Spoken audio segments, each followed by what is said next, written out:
Rowan Hale had always been the kind of boy who noticed things others ignored, the quiet details that slipped through ordinary conversations and settled in the corners of empty rooms. But on that rainy evening in the school library, even he failed to notice the moment everything changed. The card wasn't there, and then suddenly it was, waiting for him like it had always belonged. The words written on it felt deliberate, personal, as if someone had been watching him long before he ever realized. At first, it seemed like nothing more than a strange puzzle, the kind of riddle someone might leave as a joke. But the moment he read the final line, something shifted deep inside him. This wasn't a game. This was a warning. And somewhere, not far from where he stood, Nadia Mercer had already disappeared without a trace. The rain outside grew heavier, washing away footprints, swallowing evidence, as if the night itself had chosen to protect whoever had taken her. Rowan didn't go to the police. He didn't tell anyone. Because somehow, he already knew, this message had been meant only for him. By the next morning, the entire town felt different, like something invisible had settled over it, tightening around every street and every whispered conversation. Nadia was gone, and no one had answers, only theories that changed with every passing hour. But Rowan wasn't listening to any of them. Because he had something no one else did, the truth hidden inside a second riddle. When Myra Kane placed the note in front of him, it confirmed what he had already feared: this wasn't random. Whoever had taken Nadia knew exactly who Rowan was. Knew how he thought. Knew he wouldn't stop. The clues led them to Ash House, a place the town pretended didn't matter anymore, but the moment Rowan stepped inside, he understood something chilling. This place wasn't abandoned. Not really. It was waiting. The broken walls, the silent corridors, the air that felt too still, it all carried the weight of something unfinished. And when they found the torn notebook page pinned to the wall, Rowan realized this wasn't just about Nadia anymore. This was something older, something buried long before he was born. The deeper Rowan searched, the clearer it became that the riddles weren't just clues, they were fragments of a story no one wanted told.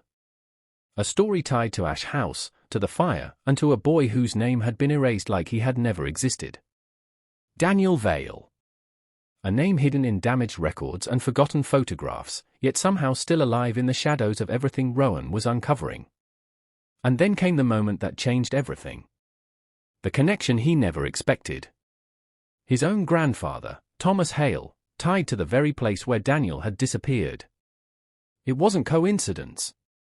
It couldn't be. The realization settled heavily, like something locking into place that had been waiting all along. This wasn't about solving riddles anymore. This was about uncovering a truth that had been deliberately buried. And the more Rowan uncovered, the more it felt like he wasn't chasing the kidnapper was leading him exactly where he was meant to go. Telling Theo Mercer the truth wasn't a choice, it was something Rowan knew had to happen, even if it meant breaking what little trust remained between them. Nadia wasn't just missing. She was part of something far bigger than any of them had imagined. Theo's anger was immediate, raw, impossible to ignore, but beneath it was fear, the kind that came from knowing time was running out. And then the past began to speak louder. Old records. Forgotten statements. A fire that was never truly explained. And a boy who was never supposed to survive. Daniel Vale wasn't just a name anymore. He was real. And he was still out there. When the voice finally came through the phone, calm and controlled, it didn't sound like madness. It sounded like purpose. Every word measured. Every riddle intentional. This wasn't chaos. This was design. And Rowan realized something terrifying in that moment. This entire game had been planned long before it ever began. The tunnels beneath Blackmere Hill felt like stepping into something the world had forgotten on purpose. The air was heavy, thick with silence, as if the walls themselves had been holding secrets for decades. Every step forward felt like crossing a line that shouldn't be crossed. And then they found her.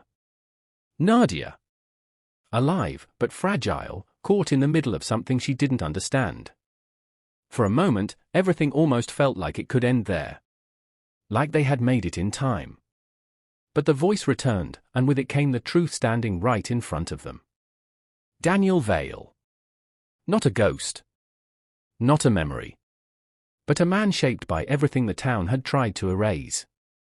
He didn't shout. He didn't threaten. He simply spoke, and every word carried the weight of years spent in silence.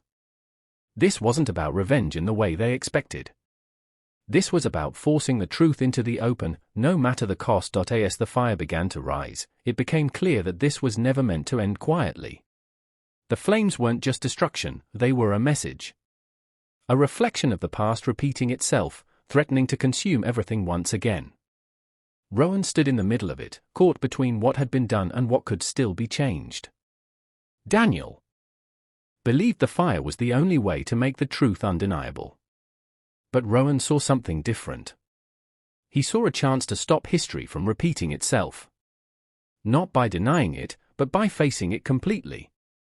Pulling Daniel out of the tunnels wasn't just about survival. It was about refusing to let the past decide how this story ended.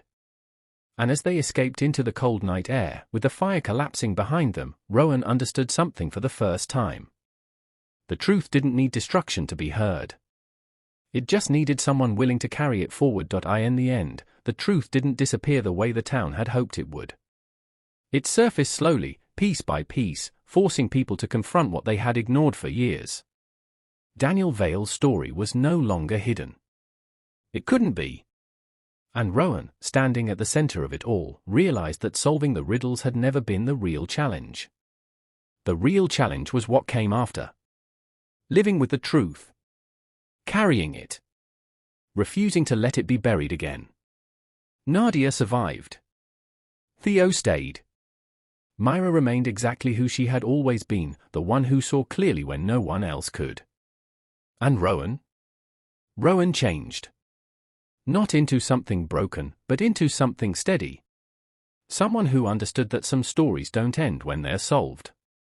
They continue, shaped by the choices that follow. And as he stepped out into the quiet morning, the final riddle answered, he knew one thing for certain. Fear fades. But truth stays.